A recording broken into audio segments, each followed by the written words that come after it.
Hey everyone, and welcome to a brand new episode of Get Real with Casey Kasem. It's the podcast that takes a look behind the scenes of the fantasy football industry through interviews with content creators, analysts, writers, and more. If you're listening for the first time because you heard about this podcast at the Fantasy Football Expo, I appreciate you coming to check it out. I love putting this podcast out, so it means a lot that you're here listening right now.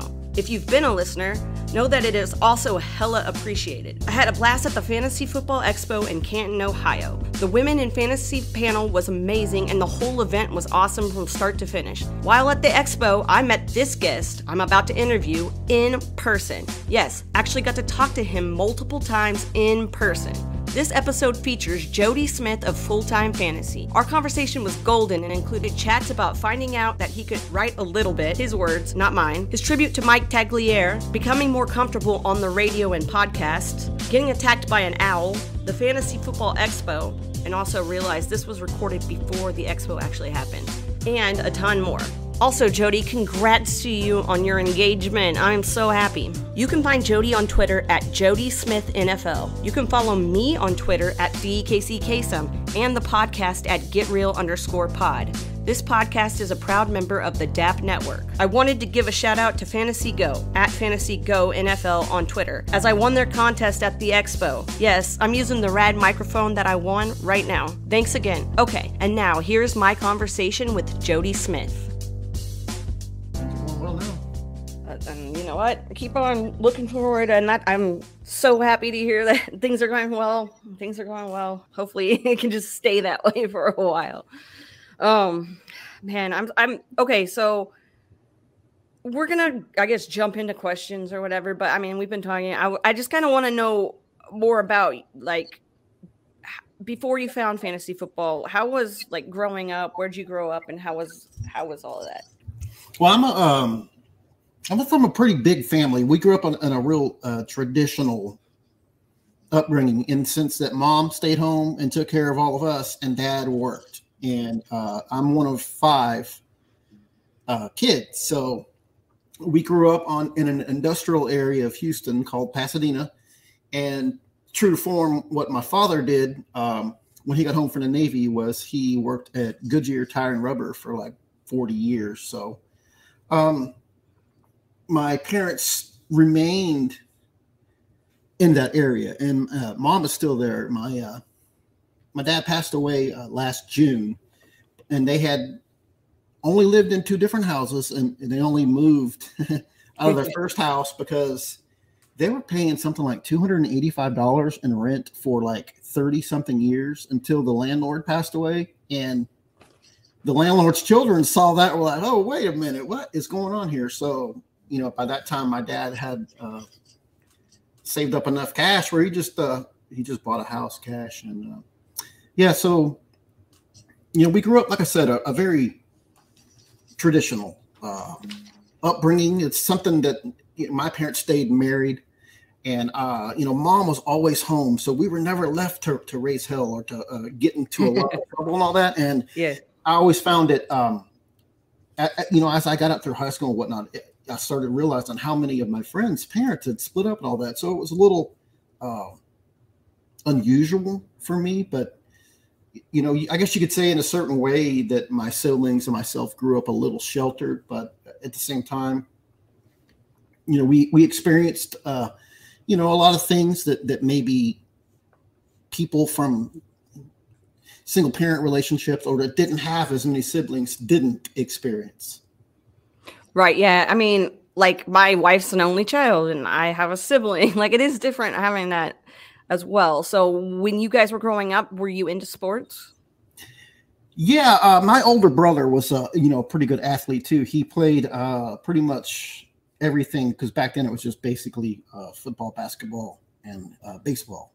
And he stuck with all 3 up until about high school. And I wasn't as committed to it as he was. I played baseball. I made, you know, the all-star team throughout, you know, playing t-ball and then up into Little League and whatnot. But I was a little more passive, you know, than he was. And so I never really wanted to play football. But up until I got to high school, and I realized I didn't want to be a nobody. And so I just decided, despite the fact that I hadn't played it all that much growing up, I mean, not at an organized level, but we played plenty of street ball and whatnot. But I just decided, what the hell, let's try to play football. And, there was a learning curve there, but I really took to it. And that's what began kind of my football obsession, which, here it is, 30 years later almost. And,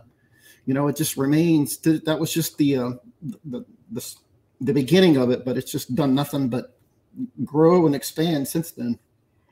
And that's so awesome to hear about football and everything. Did you have a team or teams when you were growing up? Oh, yeah. Like anyone here in the Houston area, I grew up a paranoid Oilers fan. And I say that because the Oilers were so amazing at being able to break your heart. And growing up as a fan of all Houston teams up until the Rockets won, a couple titles there in the 90s, that's what you got. Nothing but misery and heartache. And the Oilers always found creative ways to do that. But I loved them. I grew up, I kind of remember, it feels like, my dad, when he was in shape, he ran, and he was known throughout Pasadena for his fitness. He ran a lot, and he ran in marathons and all kinds of fun runs and whatnot. And I vividly remember him being in one with Earl Campbell, and my twin sister and I were trying to get on TV as a KTRK Channel 13 here in Houston, was interviewing him after the run. So, you could say I was an Earl Campbell fan, but really, getting up a little older when I actually understood the game and whatnot, I was a huge Warren Moon fan. So, being an older fan, in addition to commiserating with losing all the time and just having your heart broken, I kind of lost that after they left there in the mid 90s. I tried to follow the Titans for a while, when they were the older season, what it was. It just didn't work. In particular, by that time, my fantasy career but my fantasy interest had really taken off. And I just happened to have built my main team around Steve McNair and Eddie George. So I continued to root for them. But after a while, the luster kind of fell off and I went without a team. And by the time the Texans got formed in 2002, it just didn't work for me. And you know what? And nowadays I find it advantageous to not necessarily be intertwined to a team. My brother was an obsessive Dallas Cowboy fan, and he had all the Dallas Cowboy championship posters up on the wall with Tony Dorsett and Danny White and Randy White. He had all them posters, and we shared a room growing up. So, I never hated the Cowboys, but I saw what that kind of fandom that he had could do, like in a negative way. I tell this story a lot, but it was, I don't know when it was, 91 or 92, but the Dolphins were playing in Dallas for Thanksgiving, and they blocked a field goal, and Leon Lett tried to recover it stupidly, and he ended up fumbling it, and Miami recovered it, kicked the game-winning field goal, so the Dolphins lost. Well, my older brother, who at that time had moved out of the house, and we didn't see him all that much, he got so upset at my grandmother's house, he had to go home to hit his punching bag. So that kind of crazy fan. I mean, in some ways, it's really awesome to see someone be that interested in the game. If you want to hear stories of mine, we can talk about the Astros. But at the same time, in this career field, like I said, I find it to be to my advantage not to be unbiased. Well, bring up the Astros. So you're a fan of the Astros, I'm assuming, since you brought them up. A little bit. Do you play fantasy baseball? Not anymore. I had before. I was in a league for a few years with these people, but we were kind of all over the place. I enjoyed it. If for nothing else, and this is one of the good things about what we have now with technology is we can play daily DFS. So in some regard, if you can kind of stay interested in baseball or basketball a little bit, really you can have something to do almost every day of the year. You can throw out $5 or whatever. And unfortunately, Casey, we're stuck here in Texas, so we can't make any legal sports bet, which is frustrating because it's something I've always actually kind of had a knack for. But yeah, I wish I could find a more fun fantasy baseball league and kind of get back into that. I did do fantasy baseball rankings this year, just on a way to keep myself sharp and maybe the first steps of me kind of re-embracing that and getting back into it. So I did them like for a draft. So we'll see, if I'm last place. I suppose if I didn't finish last place, then I guess that would be show some improvement. But what I can tell you about, when I was talking about my brother being crazy with his love for the Cowboys is, the same thing is definitely true for me when it comes to baseball. And so the last Astros playoff game that I attended live at Minute Maid Park, I actually walked out of because I was so angry at the relief pitcher for loading the bases, and it was a playoff game against Tampa that they ended up winning. However, I didn't know because I got so upset that I walked out without telling my friends, and I got so angry I Ubered to the wrong house. I forgot we had met at somebody else's house to Uber to Minute Maid Park. So my friends at that time were texting me like, "Where the hell are you? Did you see the final?" Just like so. I know my level, of my tolerance of what I can and can't put up with. But my arch nemesis in sports is always, and this is critical, even going back to Billy Wagner, who's in the Hall of Fame, is my arch nemesis has always been Astros closing pitchers, because I guess I expect perfection, and they'll blow an occasional save and I go ballistic. So do you watch football the same way that you would watch baseball, or are you definitely not that type of person when it comes to football? Definitely not with football, but with the exception of UT, the Longhorns can get me on almost at, let's say, 75% level of when it comes to anger, in particular against OU, which hasn't gone well in the last, I think, 4 years. But no, when it comes to NFL, no, I'm able to sit back and take a neutral stance, which would, like I said, I find it to be advantageous to where I'm not biased towards any particular team, or I don't want any particular team or players to do well. I mean, sure, there's players, but I mean, Casey, you've been doing this as long as we have and are in as much leagues and all that. I mean, it gets like, one player you're rooting for is going to hurt you in another league anyway. So it's kind of like, it's hard to really dive all into any one team or one person. I'm much calmer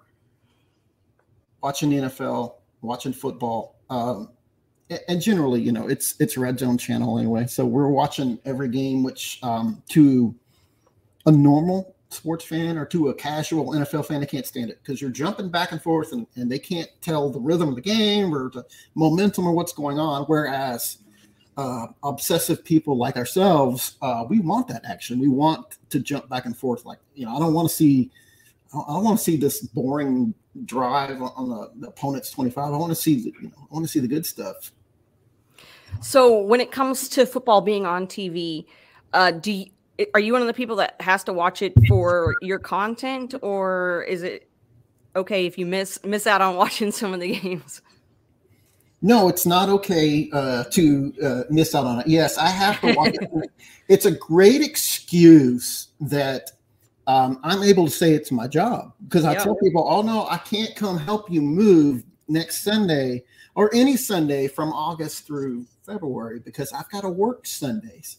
And like I said, it's a great excuse. If you're justifying how hard you work versus somebody else that's not in this field who says something about how many hours they put in, you can say, "Hey, Sunday's like if I get up at 6 a.m. and I start doing my Fantasy Pros rankings and projections and whatnot, and the Sunday night games typically for us isn't over till about 10:30 or 11. So yeah, that's a good solid 14, 15-hour workday. So yeah, I grinding pretty hard Sunday, even though the only real work you're doing it without watching it is, I typically like to start writing on Sundays and start working on stuff. But like I said, I find it to be, a great excuse to make it sound like, we're really working hard. But to me, it's tremendous to to be able to do that, to be able to consider it work when it's actually something we just really, really love to do.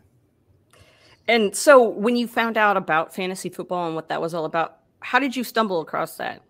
Yeah. So we'll go back to a long time ago when many people listening probably weren't even born in the early '90s. So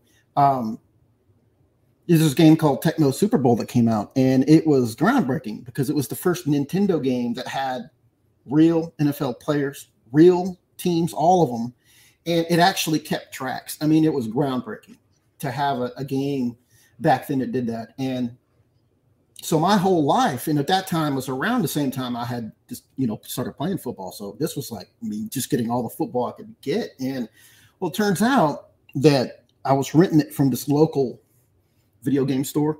And it turns out that the a-hole that was always renting it when I didn't have it, because sometimes I'd miss out on it, turned out to be my best buddy from school. And we sat, his last name's Van Cleve, where mine is Smith. So sometimes we sat by each other in school.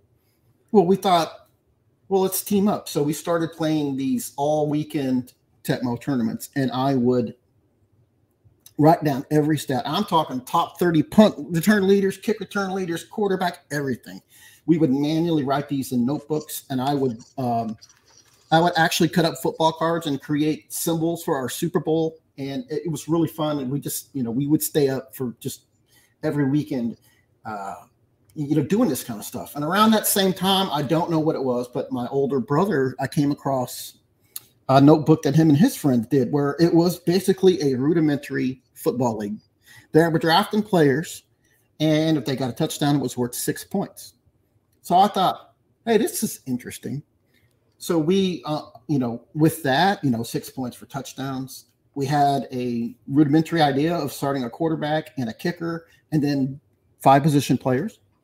And so we had a template to start with. And then we, based on that, with kind of our knowledge of Tecmo, and, back then you only got to watch, one game at a time, the oldest game, or if it wasn't the oldest at 3:00, you'd watch 2 games. But so, we kind of put together rules from the real NFL at the time versus Tecmo, and we did our best to, field teams. And you know what? Honestly, we did not know the term fantasy football back then. We just called it, I don't know, like the football game or whatnot. But so we started that league in 1991, and I'm happy to say it's still going.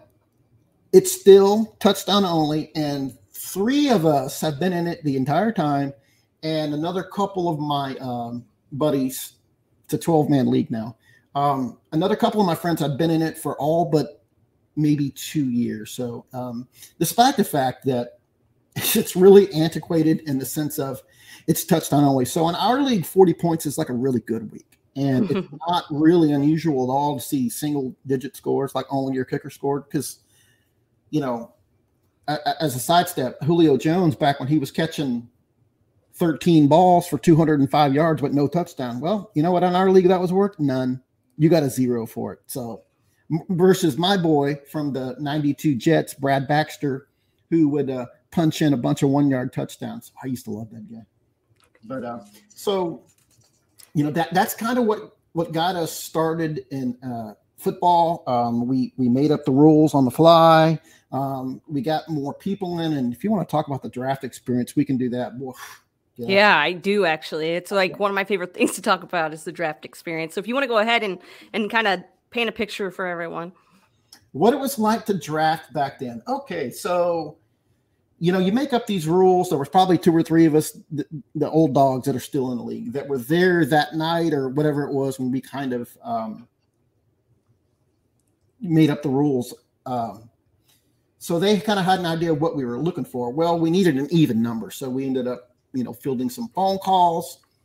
We got 6 the first year. So, as the commissioner, I had to write balance schedules and do all this crazy stuff. I had to put in a lot of legwork. But what would happen, and, we still kind of laugh about this today. We would call up on the telephone. So there was no beepers back then. There was no cell phones, no nothing. You just had to call somebody's home number and hope they were there. At least their mom would pass on the message for them. But we would get somebody on the phone, explain to them what we were doing, and they would say, "Oh, okay, that sounds cool. I guess I'll do it." And we'd say, "Okay, great, it's your pick."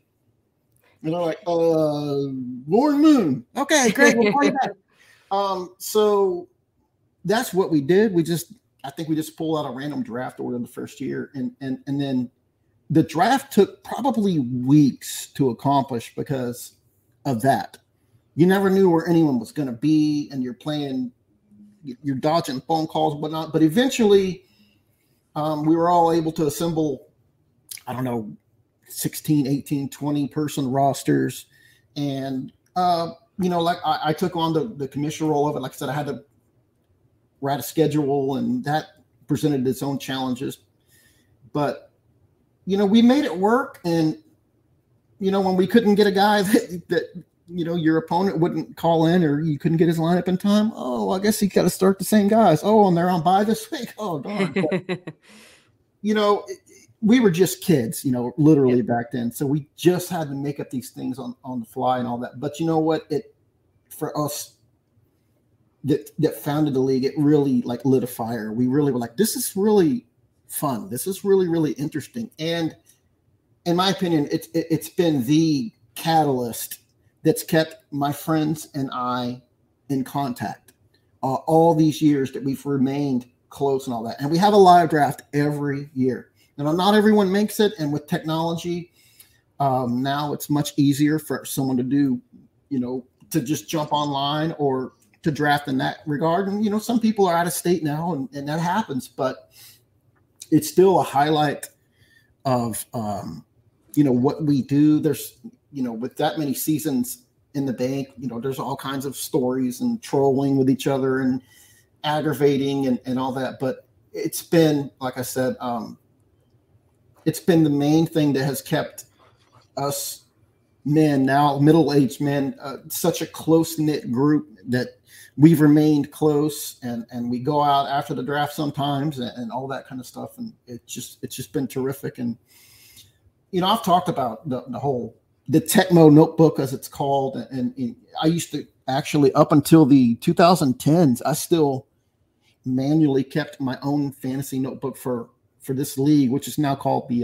Elvis Football League. That's what we started back in the 90s. It's still going. I used to manually keep a notebook for it, and just if no other reason, out of habit. Even though we've been on my fantasy league for over 20 years now, I still would keep that manual notebook until finally I just said, when my writing career, kind of started taking off and taking up time, I kind of said, you know what, I don't know why I'm doing this, but I can't do it anymore. Well, so the transition to like including technology, having that as a part of fantasy football, being able to have people video chat or whatever if they need to for live drafts and all that. Were there any kind of hiccups that you encountered when you first went from everything in person to like maybe having to do something where somebody's not going to be there? Oh, sure. I got some idiots in my league. Let me tell you that right now. I got some guys, how they exist in today's society, I have no idea. But these are men who flat out refuse to put their own credit card online, to put any apps on their phone because, they're watching me and all this kind of crazy stuff. I've got people that I deal with like that. So rewind to 20 years ago when I started telling them, hey, we can do everything online. And of course, not only do they not have computers, but they were like, I don't need this. This is too complex. I've got one guy to this day. He tries to get us to go use a different format than my fantasy league, which is ridiculous because my fantasy league to me has always been the best. And we have 20 plus years of history right there on the website. He wants to switch something else. And the thing is, he's not even arguing. He just wants to win anything. Anyway, yes, there was some hiccups with all that. But the thing is, because those people who are resistant to change were never the commissioner. They never had to put in all that legwork of manually writing a schedule for 6 or 8 teams. And it gets exponentially harder to write on paper, notebooks, you're talking, writing a manual schedule. I used to put hours and hours into that. I used to actually write like a little preview magazine, go to the photocopy machine and print it out for the guys. Cause I really loved it. I really embraced it. And, this is probably getting ahead of ourselves. But one of the first years that we were online, I actually typed up a really long preview, and I still vividly remember one of my friends saying, "Who wrote that?" And I said, "Well, I did." He goes, "Well, where'd you copy it from?" So what do you mean? Well, where did you see this article? I'm like, it's not an article. I just wrote on the league website. And they were like, "Damn, man, I thought that was something you ripped off from, Athlon magazine or something like that." I said, "No, I wrote it." And that kind of like, kind of reaffirmed to be like, hey, maybe I can write a little bit. Well, we're not getting too ahead of ourselves. I really want to know that story. How did you determine, like, this is something I want to actually write about, and how'd you go about getting involved in that? Well, rewinding back a little further till about, I don't know, maybe around 2000 or 2001, one of those friends back then, I didn't have a smartphone. I think I had a cell phone, but there were no smartphones and all that. And I was working a management retail job that I pretty much hated, which involved me being there every holiday, every weekend, whatnot. I was not happy with, where my life was at that time. I was pretty discontent in general. And I called him one Sunday when I was at work to ask, "Hey, man, how's our game going? Did Edgerrin James score? Did Eddie George punch one in for me?" And I just remember telling him, he's still one of my best friends to this day. I remember saying, "Can you believe that people are able to write in a fantasy football index for a living? That's just their job, man." We as humans, taking a line from Office Space, we were not meant to sit in a cubicle and do this for a living. Well, we were not meant to do that job either. And, I just remember lamenting to him that, that small percentage of people who get to do something that they're passionate about, and that, it kind of was a pipe dream back then. But he listened intently, and he was like, "Well, man, yeah, I hear you. I hear you, man." It took a little while for me to get going, but fast forward to 2008. I'm married. My son is born. We moved into this house, so things in my life had stabilized. I didn't have that job anymore. I went back to school. I was in a much better place. I was much happier, and on a whim, one summer, and I think it was 2010, I just Googled fantasy football writing jobs, and I got a few hits, sent out some precursor emails to a few people, and one of the first ones that wrote back was Mike Patch with Gridiron Expert, and he said, "Well, to be honest, my team is kind of full, but I do see that you're in Houston there. So I'll give you a trial article. Can you just show me what you got? Write up something about the Texans backfield." So I was extremely nervous. I was very gracious for this opportunity, and I took it very seriously. And then I typed out probably a 1,500-word article telling people that they should draft Ben Tate ahead of Arian Foster. And of course, that didn't necessarily work out. However, Mike was very gracious, and he said, "You know what? I wasn't going to take on any more writers, but I'm very impressed. That was a great article. I'd like to bring you on board." And I was ecstatic because it felt like, life goal accomplishment. I felt like I had, even though at that point, I'm a married dad, and it clearly was something that was just going to be part-time, but I was very proud of myself. And, remember telling all my friends, and I guess some of them were excited for me. Others probably rolled their eyes like, whatever.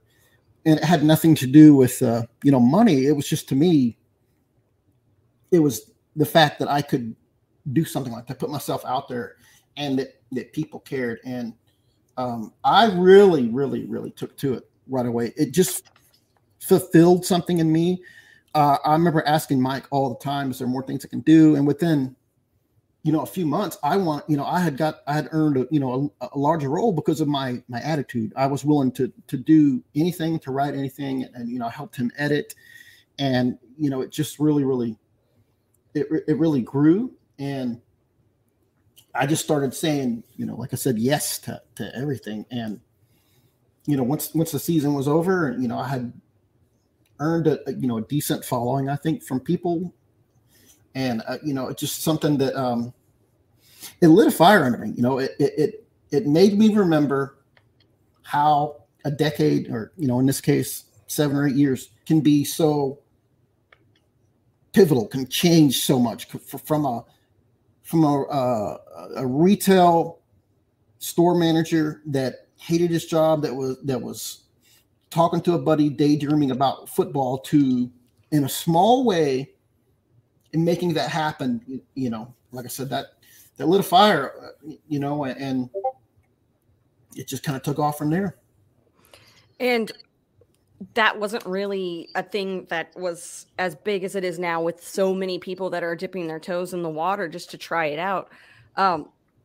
Had you done any writing prior to the preview that you were writing, and then this article that you had put out? Was there any writing background? I always did really, really well in writing, but no, like I said, other than the writing our own fake fantasy football preview, magazine on the website that my friends thought that I plagiarized off of Athlon. Other than that, no, it wasn't something that I had embraced a lot of. And, I think a lot of that was because it was before social media and all these sharing things, and that became the norm. So writing was kind of a lost art back then. Mm-hmm. But I had always been really good about conveying my emotions and putting them out there, and just thinking things through, all that. And you can, Casey, I know you can know this, but you recognize good writing when you read it. You may be connected to people on Facebook or Instagram or whatnot, but you'll see a post from someone who's not even a writer, but you can tell this person has that talent. This person could be a writer. And then, that actually works in the opposite. There's people who actually are writers or submit articles, and then you read it and you're kind of like, yeah, I hope this isn't their day job, because it isn't great. But, I can look back at some of my early articles and some of the things that I did, even though it was considered very, very good back then. I would probably cringe now. I'd probably be like, oh, wow, I'm so much more articulate now, or I'm just so much better, or I've learned so much about SEO and whatnot, and I've learned to get better with spreadsheets and whatnot, that I'd look back at my early stuff and probably be kind of embarrassed. And then there's other times I've actually looked back at some of my early stuff and I read it and been like, that was actually pretty good. Yeah, I don't think I've gone back and read anything recently from back in the day, but do you remember something that you were super excited to write about when you first started out? Oh, like I said, the first article I wrote was pimping Ben Tate ahead of Arian Foster. As bad as that was to get it wrong. You know what? One of the I learned from reading the Fantasy Football Index, because I never take a tone of, like in my writing, unless it's a personal piece, you'll never hear me or read me write I, or I think, or me, or nothing like that. I don't take that tone. I take a tone of what side I'm representing, what not. I take a more neutral tone and all that. It's just how I've learned to write. It also really helped me in my days of writing for multiple employers, in a season, 3 or 4 different sites. It helped me to not necessarily get confused with what I was doing. I didn't have to change my tone or remember a lot of stylistic things. But a thing that I wrote that was extremely popular for gridiron experts back in the day was, I decided to actually, I wanted to write something funny. So I decided to write about the 12 personalities in every fantasy football league. And it was kind of sarcastic, and it was kind of I want to say cringe now, because this was a really, really old article. So one of the characters or whatnot was probably something that wouldn't be appropriate now, the hot chick. And now I kind of like hope that actually article is gone. It's just simply based on that. But the rest of them were basically caricatures of people in my draft, like the magazine guy. And, one of the lines I wrote was something along the terms of, this guy's toast when he shows up, when he doesn't know what day the draft is, and he shows up with a Big Ten preview magazine that he just picked up on his way to the draft. And these are kind of things that I actually saw humorously throughout my 25, 30 something live drafts that we've, done together. Like you would just know whatever knucklehead was going to show up like, oh God, he don't even know, what day the draft is or whatnot. So I was probably pretty proud of that article for a while, but,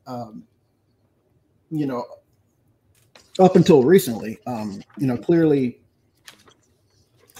last year, I was made finalists for Football Article of the Year simply because of that tribute I wrote to Tags. And that was definitely the most personal piece I've ever written. And it was something I never actually had ever intended to write and never thought about. That was, I still vividly remember coming home from golf lessons with my son that day, and I was eating a sandwich and I saw Tabby's tweet, and I stopped mid-chew, couldn't believe it. And I got very emotional and very upset for about 30 minutes or so. I just couldn't believe it. And then I cracked open my laptop and I just started writing, and that's what came out. So if you're asking me, thousands of articles that I've ever done, yeah, let's rewind. That piece was funny, and I guess maybe for a while I was proud of it. And there's been lots of things that I thought were really, really, really good over the years, and I've been extremely proud of. But definitely last year's finalist article for Football Article of the Year, as emotional as it was and as hard as it was to read, and it's something I'm still have a hard time reading now to this day, but I'm immensely proud of how it came out. And I don't want to say it was the easiest thing I've ever written, because Casey, I don't even remember writing it. I just started typing and it came out. And, I'm proud of it in the sense of, it was just such a good, I think tribute, but it's something I hope I never have to write again. Yeah. And I mean, Tags, such a loved person by everybody in the community, obviously. I mean, just a great human being. And being able to share your thoughts and your feelings with us and to get nominated, that's just so awesome for you to have that outlet and for us to be able to take part of, your personal stuff. So thank you so much for putting that article out, like for real, because, you deserve yeah. And I couldn't imagine writing something like that. Like, so more power to you. Cause but isn't it crazy how fantasy football is like this quote unquote hobby or whatever that brings us all together, and you make friendships from something like that. Like, how mind blowing is that?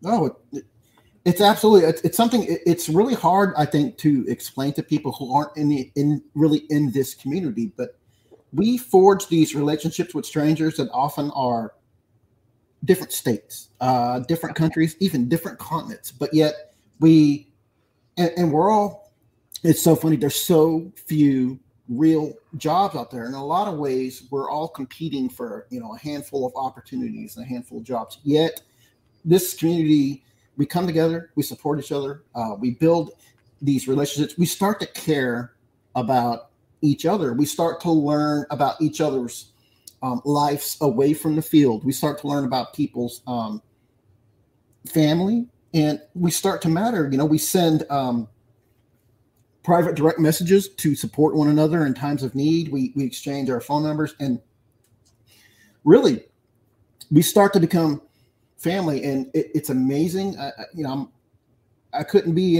any happier to be a part of it. And it's so unique, because if it wasn't for, a goofy thing like fantasy football, well, Casey, first off, you and I wouldn't have the opportunity to be here. And you're an awesome person, and I've seen your career, grow up and expand for years. I've loved everything you've done. I've always thought that person, if her and I met, we would get along great. Like if there wasn't such thing as football, but if she was sitting down having a beer at St. Arnold and I started chatting with her, we would get along tremendously. So, and that can be said for one of hundreds of thousands of people that are involved in our football community, that we get the chance to get to know each other, get to know each other's families. And like I said, I had that opportunity to actually get to know Tags and Tabby. We met, and I wrote about it in that article. I won't keep expanding on it, but I can say that in the opportunities that I've actually had to meet people in real life that I'd only previously known on Twitter, not one has disappointed me yet.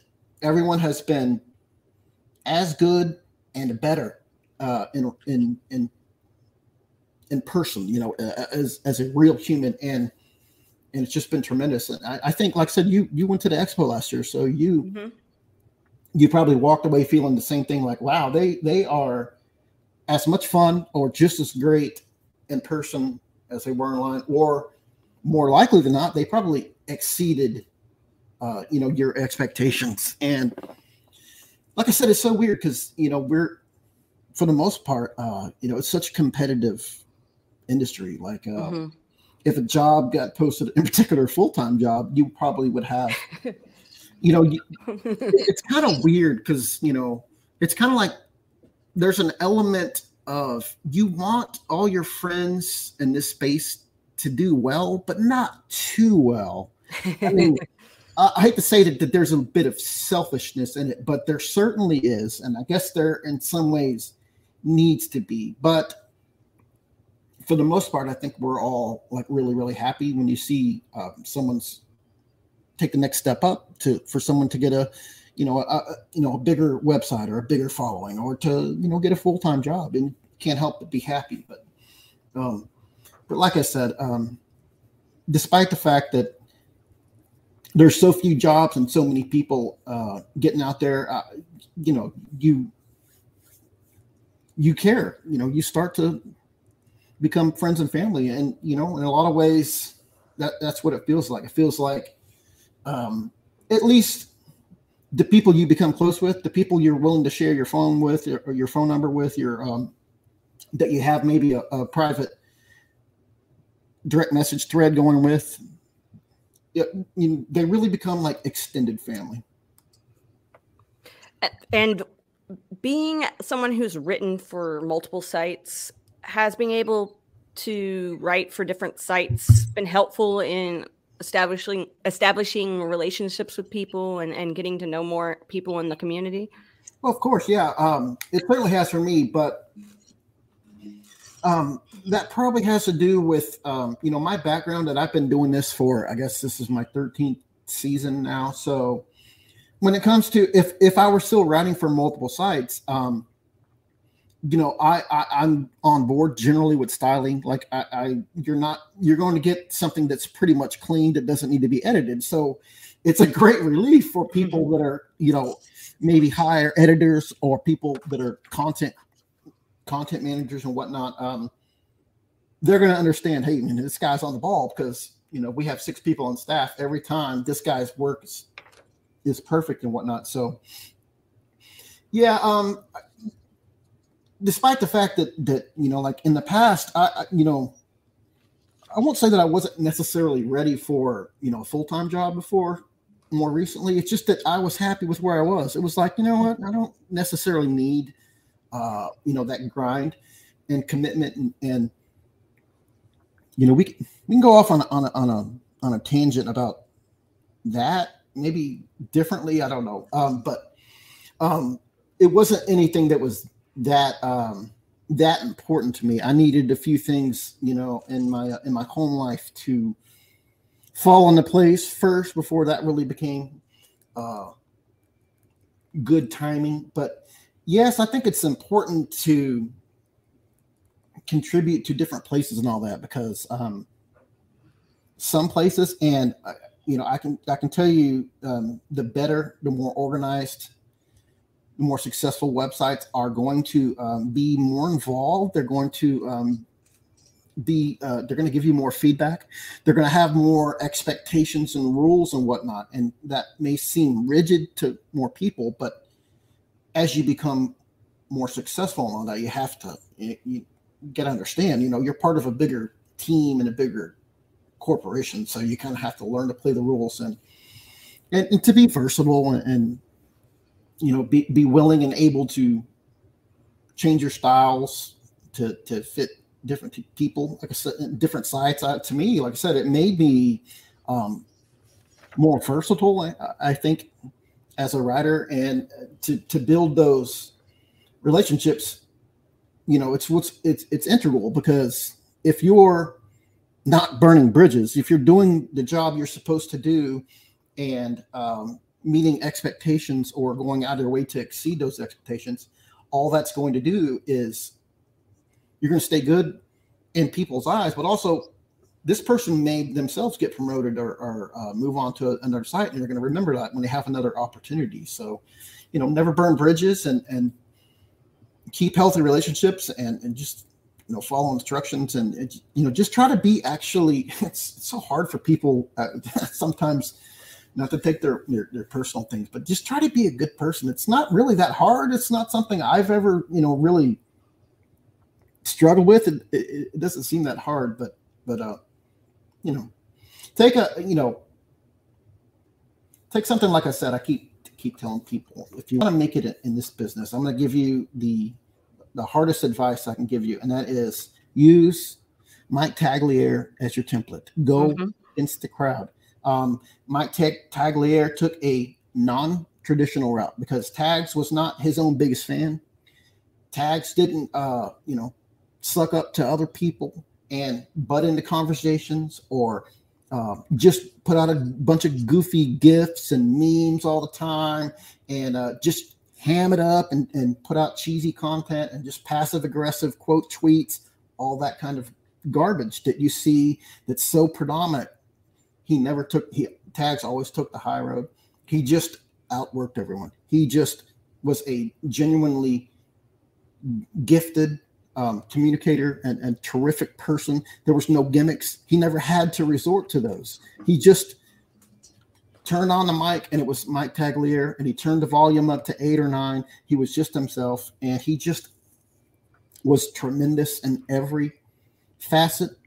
And he was just an amazing person, like I said, and he never, took shortcuts or, disparaged other people to get ahead. That he was just himself. He just outworked everyone else, and was just, quite frankly, he was just better than everyone else. And what I tell people is, it's a lot easier to take the negatives that I just said. It's a lot easier to take gimmicks or, put up, like the trendy thing now is all these threads or content farming. All this stuff it's a lot easier to do that. And sure, you can get ahead with your tactics and TikToks or whatever. All that. That's great. You want to do all that? That's cool. But, my personal advice, and maybe I'm just older and, stubborn and set in my ways. But like I said, use tags as your template.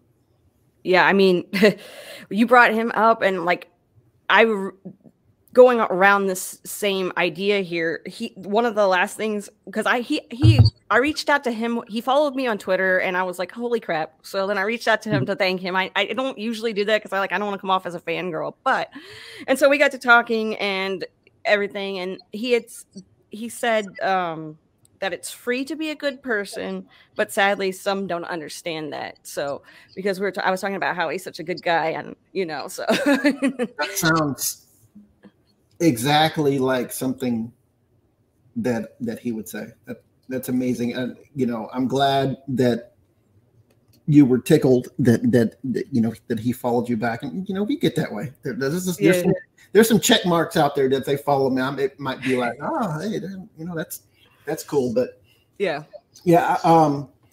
It's great that you got the opportunity to get to know him and all that. And like I said, you'll never meet a better, insert whatever word you want, analyst, person, writer, personality, whatever you want to be. You never meet a better one. 100%. I will wholeheartedly agree with you on that.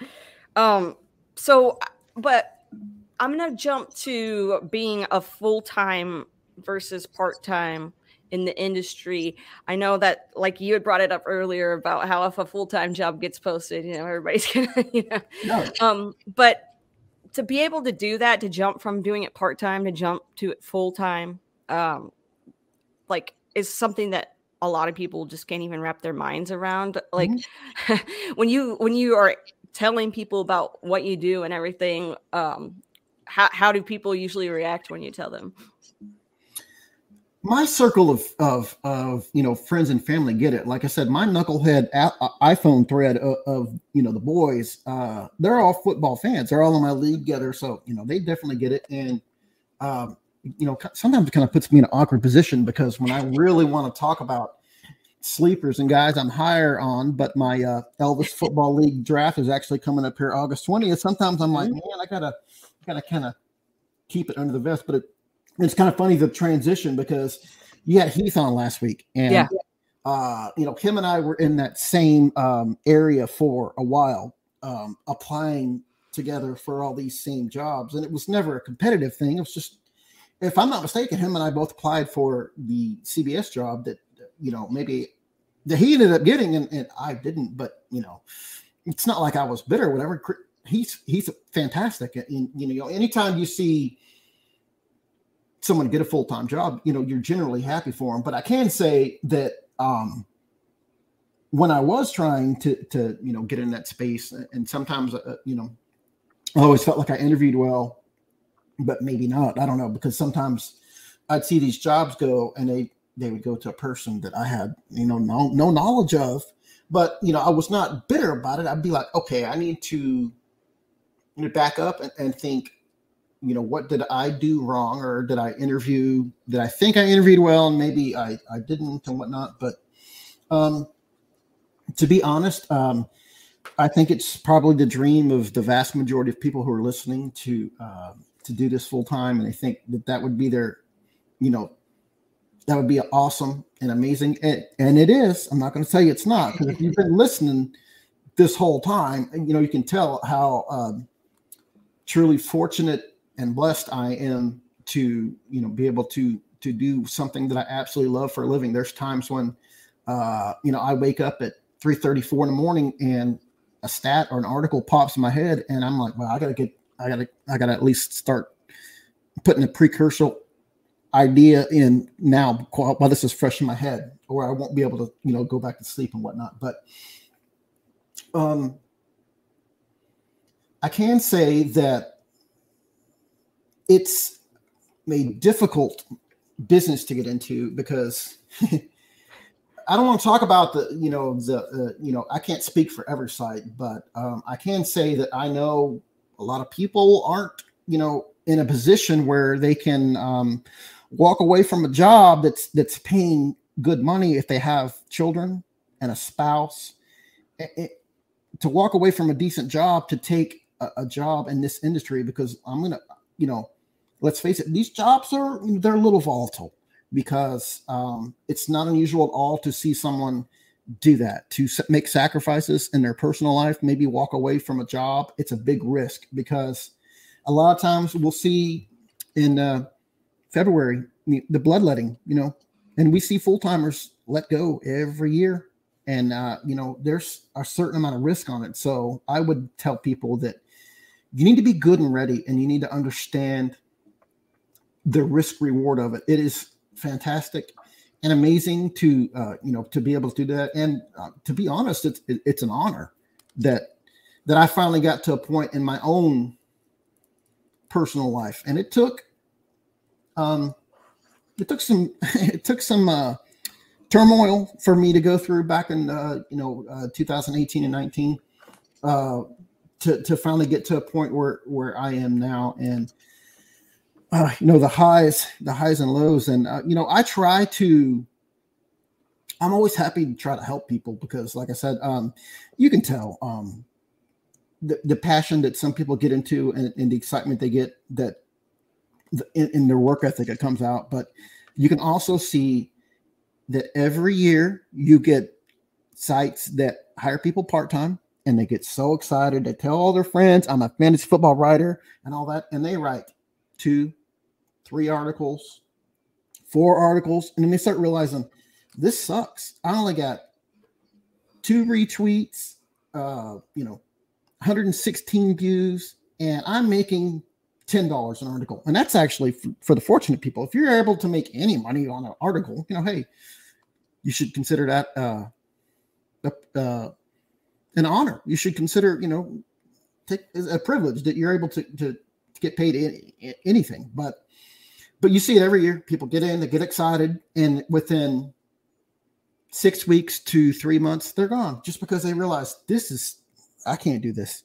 This is too much work. Well, a lot of it is because when you're juggling things like another full-time job and kids and karate practice and your spouse and whatnot, it's something's got to go. And when you when you do the math and realize, man, it's taking me 3 hours to research this whole article and to create these spreadsheets and whatnot, and making $10, it's not a very good thing. But unfortunately, that's just it's part of the grind. But I can say, when it comes to people interested in doing this for a living, people that they're really in that place that they think that this possibly is their future, things are looking up. Every year, it seems like the industry grows and grows. And in my opinion, it's going to keep doing that, except maybe for old school guys like me who are more actual writers as opposed to personalities. My art form of writing is actually maybe trending downwards. But what I think is going to happen, and this is me previewing it for people, but as you see, if you watch a baseball game, you see all these crazy stats. Like as soon as the ball is hit, miles per hour that the ball went off the bat, how many feet it went, the trajectory, the angle, all these crazy stats. Well, it's amazing as it is. Football is so behind baseball and even basketball when it comes to this kind of metrics and this kind of technology. And you would think football has always been so progressive, but it's way behind. Well, I think slowly that's what you're going to start seeing. It's going to be the future. And my advice to anyone that wants to come up in this business is when that stuff becomes available, or if you can get out in front of it, maybe even help create that kind of stuff, that's the future. And it's going to be amazing. It's going to completely change everything about this whole industry when that starts to happen. And it's going to happen soon. Bringing up, writing, you obviously do other things besides just write. You have to, be in front of a camera or be behind a microphone. Had you ever done anything like that prior to getting involved in fantasy football industry? Oh no, gosh, I used to be so nervous when I first started getting requested to do radio because, I always would hear guests, on local sports radio here in Houston, and you could always tell the good ones versus the more nervous ones. And I never wanted to be a nervous one, but that's exactly what happened, because I just envisioned that like 100,000 people were listening, even if it was something on Blog Talk Radio and it had 5 listens. Yeah.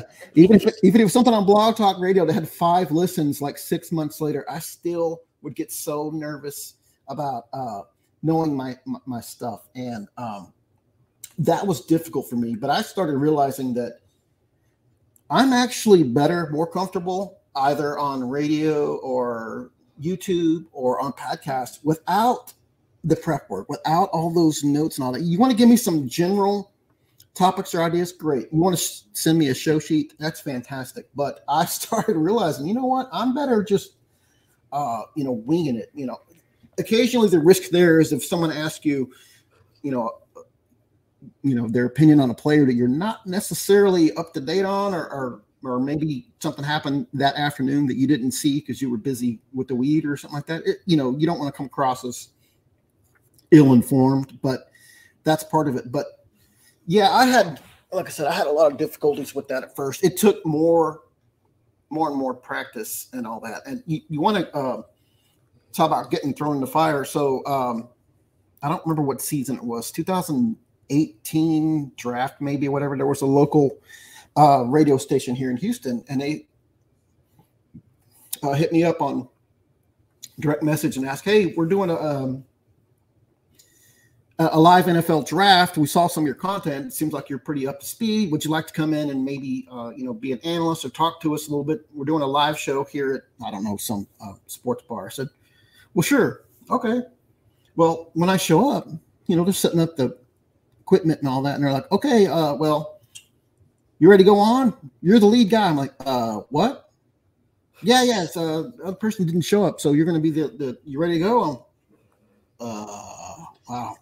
So I got thrown in to a live, internet radio broadcast of the NFL draft. But you know what? As crazy as that was, I was so prepared that I knew every player that was drafted in the first round. I actually had them all. I had all the stats off the top of my head. Wow. Chris Dishman from the 1991 Houston Oilers, 91 or 93, whatever it was. He actually came in and I interviewed a player live on the radio, like, oh, okay. But that was just because I did all the prep work. But that was a rare exception, because prior to that, like I said, I used to be so really, really nervous in that aspect. But now I see all these, and I call them kids, but for the most part, I'm quite a bit older than most people in this space. So some of you guys out there that do this all the time and have a really fun podcast and 2 or 3 people together, and you have such great camaraderie, and you just your personalities come out and all that. I think I'm envious in some ways. I think that's great that even if you're getting no one necessarily viewing or watching or commenting on it, doesn't mean that it's not fantastic content. Because almost every time I watch something, I'm like, man, these guys are great together. This is something that I could see myself listening to or watching, like not watching in my car as I'm driving, but I could definitely see myself like being engaged by this. And with those kind of podcasts, like being able to see it on YouTube, have it streamed and everything live, obviously things have changed since when you first started, and that's kind of where we are now. How do you think that it's going to completely, I know you've said with the new stats and everything, people get ahead of the curve, but do you think it's going to have a big change, like when social media became so important? Do you think something might happen that'll shake it up a bit? Well, there's always going to be the next TikTok. There's always going to be the whatever the next sensation to come across us, and the first person that's able to successfully incorporate fantasy football into that will get a huge, jump start on a competition. Well, sure, much like, well, you would like to think we as a society are always progressing. That's not necessarily true, unfortunately, but you would like to think that. But certainly, as a hobby, I think we are. There's so many smarter people in this industry, in this business, than there was when I first started and all that.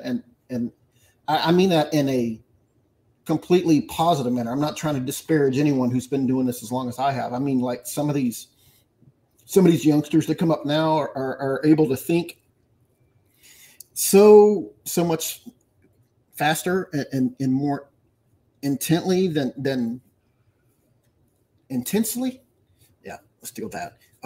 Than I've ever been able to. So yeah, that's just whether my idea that when we get these advanced metrics and whatnot that come to the sport come to pass or whatnot, there will be ways that this industry and this hobby progresses and all that. And it's certainly going to open a lot of opportunities and windows for other people. But in that regard, it might, at the same time, it might close the door on some of us old dogs who aren't necessarily ready to embrace that. That's why I've always, whether it's been my personal life or, my football, my career, or any other job, I've always wanted to be like, I don't want to be the kind of person that gets stuck with tunnel vision into one aspect. I want to try everything. So when I finally became, a supervisor or a boss or even an editor or whatnot, I said, I want to learn everything about this website, or I want to know everything about this store or whatnot, because I want to at least have a rudimentary understanding of how to do everything. Because if I have someone working for me and I don't really honestly know how to do their basic job, how are they going to respect me? How are they going to look up to me, or how are they going to rely on me as their leader when I can't even do their job? So me personally, I want to keep learning and all that. I made a couple of jokes about TikTok and all that, but in reality is that's actually something I should probably, look into, because that's where the business is going. So we see a lot of smart people out there making a lot of headway in that regard, where I'm, I'm going to play my old man card and be like, nah, and all that. But like I just said, hey, maybe I should, don't make fun of it. Take a step back and just maybe try it out. Maybe download it, maybe play with it and all that. That way, at least, hey, yes, I understand a little bit about it, because it's my responsibility when I have that manager hat on or that editor hat on. Like I said, I got to at least understand a little bit about what you're trying to do every day. When you play fantasy football, do you have a specific format, either rule or setting or anything that you are particularly fond of? Yeah, like I said, my wheelhouse of touchdown only, I'm really trying to push that for people, but, I'm not really making a lot of headway there. But no, more seriously, I'm with Andy Behrens and Jake Seeley on the no PPR club, but clearly we've made no headway in that regard. So I've learned that I really like Dynasty. I've become, it's become ingrained, and if anything, once you start embracing Dynasty, it actually can screw up your redraft life, because you start actually focusing on things that don't actually matter, in redraft and all that. But I enjoy Superflex. It's not something that I thought I would, but once I started playing with two quarterbacks, I feel like the balance is more there, because it opens up so many different strategies. In particular, like a combination of two, a Superflex Dynasty. To me, those are the most. Superflex Dynasty Startup. That's the most fun draft format to me, because it just opens up a world of different strategies. Like, do I want to punt to build a team, or do I want to hold off on quarterback, or do I want to attack quarterback early and just worry about that later? It just you have 12 different managers in that format. You might have 12 completely contrasting opinions, and I can say that I need to get better at DFS, because while I have a rudimentary understanding and knowledge of it and all that, you would think that I would be better, more successful at it than I am. But the truth is that my regular responsibilities at full-time fantasy require so much of my effort and time that you know what, I just decided that if I can't put in the amount of legwork to do it well, then I probably shouldn't do it. So I didn't play very much DFS last year, but I'd like to this year. Like I said, if anything, as a content creator and all that's probably my biggest weakness. And because I'm openly saying that now. So hopefully I'll be able to be a little better at time management in 2022, to where maybe I can be like, all right, let's do some DFS content today. Let's go. You brought up the Expo. Are you going to be in attendance? I am. I'm bringing my girlfriend. It'll be don't tell her. It'll be a little special surprise planned for that. Yes, we're all booked. I'm getting there actually the day early. We're gonna check out the Rock and Roll Hall of Fame, and then maybe if time permits, we're gonna check out the Christmas Story House. So that was her idea, which I thought was fantastic. And we're gonna be down on 4th Street in Cleveland that night before. And I feel bad for her, because this is gonna be the first kind of trip like this in her whole life. So I need to make it a little bit more about her. Well, then I started looking at the calendar, and I am booked deeply. I've got poker tournament. I'm in King's Classic Draft. I'm in King's Classic Auction. I'm in something else. And we got a booth, Full-Time Fantasy has a booth on Sunday. And I'm like, oh, wow, this is going to be like, she understands. Yeah, she's on board and all that. But, I kind of need to maybe reevaluate something along the line there, because it feels like, okay, she's an amazing woman, and I'm so fortunate that her and I met, but I need to make a little bit more effort to make something about her too. Okay, well, let's talk about free time, and when you have the time to hang out with your girlfriend, and when you have the time to be a dad and do all of this stuff. I mean, obviously you have the time, but I mean, when you have free time, what do you like to do, or what kind of things do you guys collectively like to do? Me personally, Casey, as a fellow Texan, you can understand that this is with an asterisk, but I am actually into, I'm with like Chet Gresham there in Austin. We love birds. Him and I have a little private thread going on back and forth where we just talk about birds and all that. I had some owls in my owl house this year. I got attacked by the male because I got too close to the eggs. That was fun. It's something that interested me as a kid.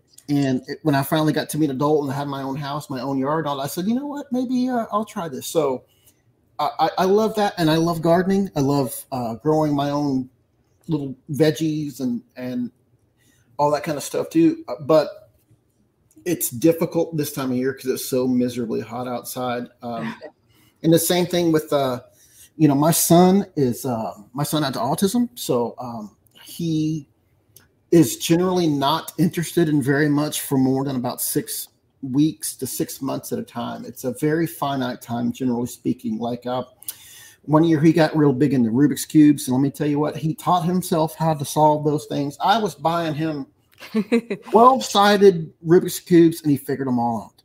And he would hand it to you and tell you to screw it up and mess it up. And he'd have it solved in about 3 minutes. But after about 3 or 4 months, he put it down and never picked it up again.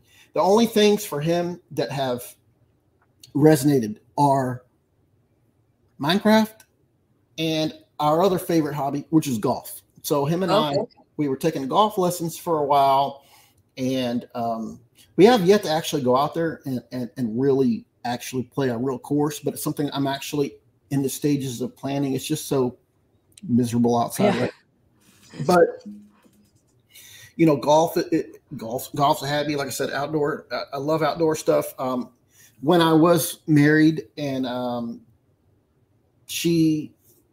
my ex-wife was not on board with a lot of the little innocuous things that I wanted to do that didn't harm anyone, and I never understood why she was so against them. But things like grilling, barbecuing, and just sitting outside my patio. These are things that I love, and these are things that I do all the time now, not necessarily out of spite, but when I was going through, the painful process of divorce and moving on and learning how to start over in a lot of life, I decided to start embracing those things that I felt like I had to settle to not have in the past. Well, like now there's nothing holding me back, and they just make me happy. And it's just staying around the house and not doing much. And the same thing with the new woman in my life. She's amazing. That we're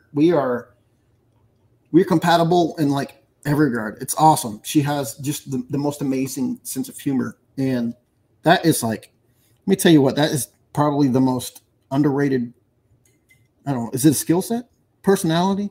Yeah, trait. Yeah, a sense of humor that is compatible is the most amazing and most underrated thing that you can have with someone, because when you two are able to, when you're on the same page, you're able to make the same kind of jokes, and you're able to finish each other's sentences and whatnot. You don't have to explain memes and whatnot. It's so great, because I never had that, and now I have it. I'm like, this is awesome. And yeah, like I said, I just so so fortunate and blessed, in particular over the last 2 or 3 years, I feel like, in my life, that everything has come together. And there's been plenty of there's been some down times, in the last year in particular, it was down. But because I'm in such a good place, and I have a wonderful woman in my life, and her kids, we and her dog, we've all we've all become, on the same team. Like I said, it's so amazing. And having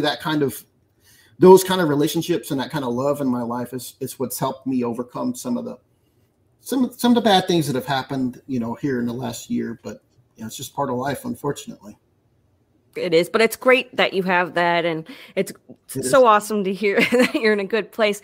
We're gonna go ahead, and I hate to have to wrap it up, but I do. I know. Sorry, guys. But everybody can find you at the Expo for sure. It sounds like if they're going to be out there, maybe we can get you on TikTok out there or something. Get one of those kids to teach you how to do it. But would you go ahead and just let everybody know where they can find you and what you got going on? Yep, you can. I'm working on the predictions, all that kind of stuff at Full Time Fantasy is pretty much done. We've got the biggest part of the off-season plan is fixing to happen here, so that'll be dropping in the next week or so with all the profiles and all that. But all my content can be found at Full Time Fantasy, and that includes our weekly show with Billy Muzio, the Full Time Fantasy podcast, and of course you can find me on Twitter at Jody Smith NFL. Excellent. Everybody go make sure that you are checking out all of Jody's work, and also make sure you come back next week for another episode of Get Real with Casey Kasem. Thanks again, Jody. Stay red.